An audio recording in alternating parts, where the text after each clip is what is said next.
The first point I would like to make is in the wording of the bill itself. The wording causes the bill to be fundamentally flawed from the get-go. The wording in the resolution, Legislature of the State of New Jersey makes application to the Congress of the United States for a convention to be called in Article 5 of the Constitution of the United States for the sole and specific and exclusive purpose of proposing amendments to the Constitution of the United States that would limit, the word here I want to focus on is limit, that would limit the corrupting influence of money in our political system. Now, Senator Whalen, you reading your bio, you have a degree in English. I'd like to pose the question, does the word limit necessarily mean reduce? We assume that the word limit here means reduce, but wouldn't it be proper to say something like, the budget shall be limited to no more than a 50% increase over the previous year's fiscal budget? That's a limit, but it's an increase. Mm-hmm. So the word limit here doesn't necessarily mean reduce. Limit can also be an increase. So in that sense, it's flawed based on the wording of it. Second point that I would like to make, this is the wrong venue. I've been hearing a lot of testimony from those in support of the convention, Article 5, Constitutional Convention, Convention of the States, Congress of the States, whatever you want to call it. If it's pursuant to Article 5 of the United States Constitution, then it's a constitutional convention.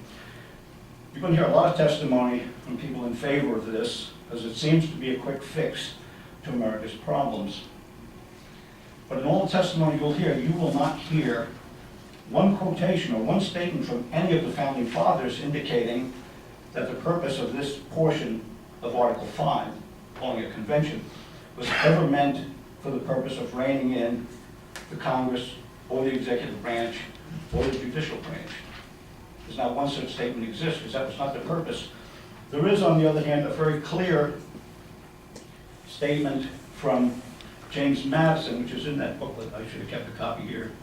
But basically, the point he makes is that the purpose of the Article 5 convention process is simply to correct errors in the Constitution.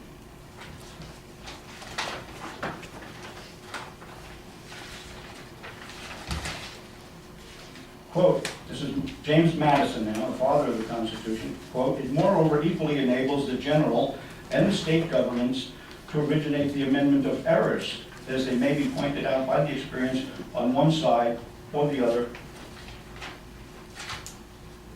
So it was never meant to be used to rein in an abusive government or an abusive Supreme Court. It's the approach to invoke Article 5 is to take a sledgehammer to a job that requires a Phillips screwdriver. This is not the proper venue. I might also add that the wording of the bill to limit the corrupting influence of money in our political system. So I ask the question, what is the driving force behind this push across America and all the state legislatures to get this call for an Article 5 convention through to overturn Citizens United? Who's funding this? The person that's funding this behind the scenes is multi-billionaire George Soros, through the Young Turks and through Wolf PAC. So are we to believe that multi-billionaire George Soros is pushing to take out the corrupting influence of big money from our political system? Are we so naive?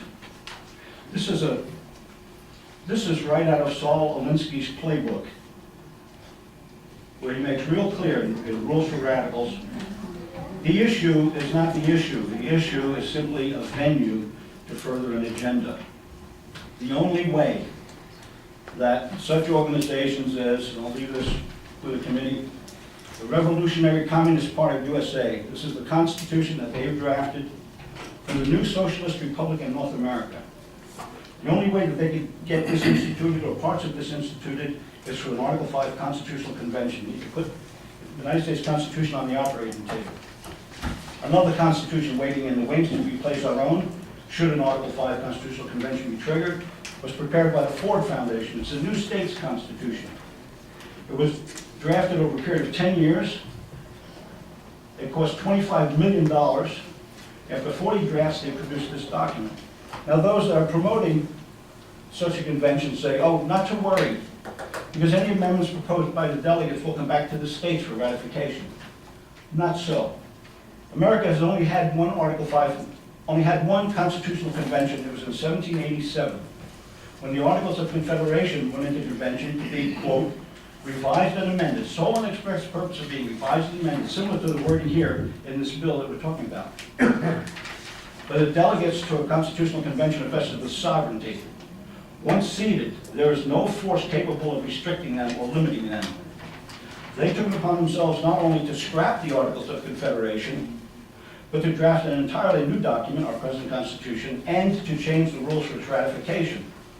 Whereas the rules for ratification in the Articles of Confederation required unanimous consent from all the states, they knew they couldn't get unanimous consent, they changed it to 3/4 of the states. Well, the new state's Constitution not only scraps our present Constitution, replaces it with a new Constitution, but changes the rules of ratification. That doesn't even go back to the states. It goes to a public referendum instituted by the President. Not only that, they reduced the number of states. So, with all due respect, I'm trying to allow a lot of latitude here, Okay.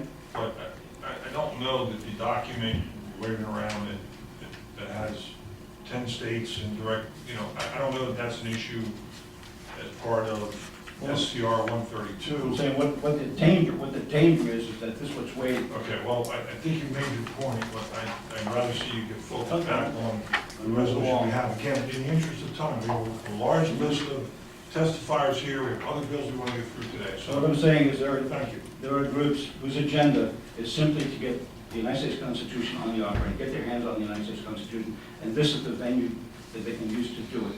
This was never intended to simply make minor changes. The bills that were introduced, the bills that were passed, urging Congress to pass an amendment that are cited in this, that's a legitimate function, that's a legitimate way to do it, and that's how we received our 27 amendments that we now have.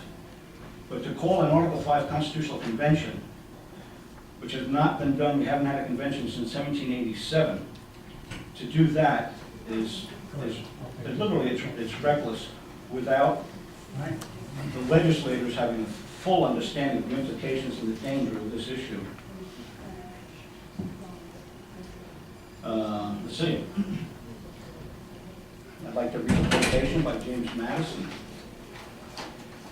Warning of there ever being a second constitutional convention. Quote, you wish to know my sentiments on the project of another general convention. I give them to you with great frankness. If a general convention were to take place for the sole and avowed purpose of revising the Constitution, it would naturally consider itself as having a greater latitude than the Congress appointed to administer and support as well as to amend the system. It would consequently give greater agitation to the public mind. An election into it would be courted by the most violent partisans on both sides.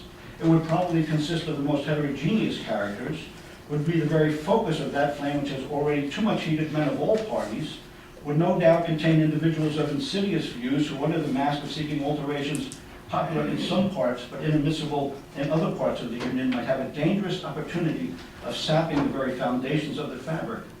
Under all these circumstances, it scarcely seems presumable that the deliberations of the body could be conducted in harmony or terminate in the general good.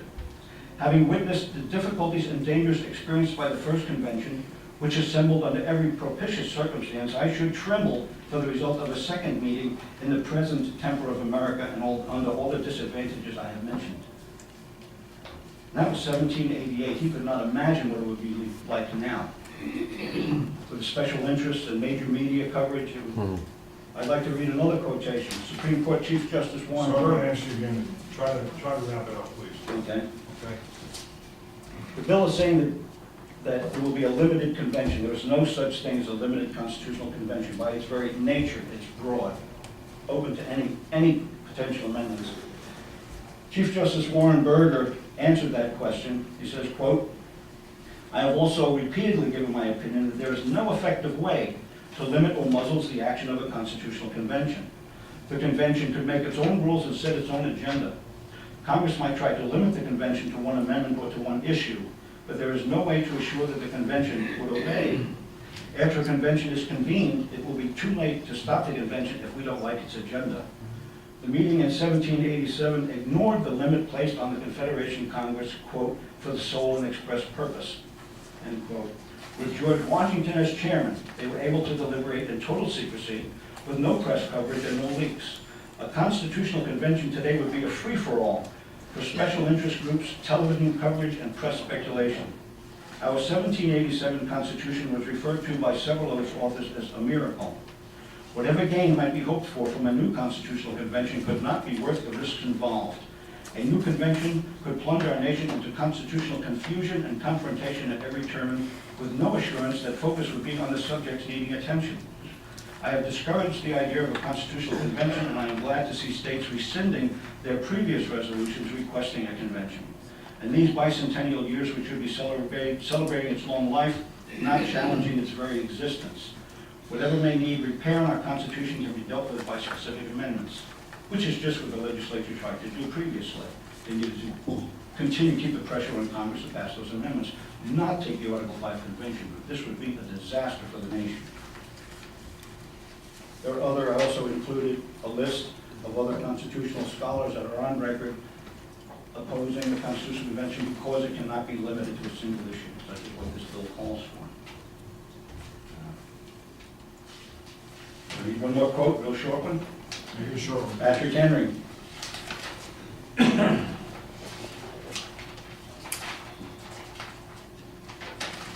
Patrick Henry. Patrick Henry said the 1787 convention of state, or CONCON, whatever you want to call it, was a definite runaway. Quote, I would make this inquiry about those worthy characters who composed a part of the late Federal Convention. I have the highest veneration for those gentlemen, but sir, give me leave to demand, what right had they to say we the people? Who authorized them to speak the language of we the people instead of we the states? The people gave them no power to use their name. That they exceeded their power is perfectly clear. The Federal Convention ought to have amended the old system. For this purpose, they were solely delegated. The object of their mission extended to no other considerations.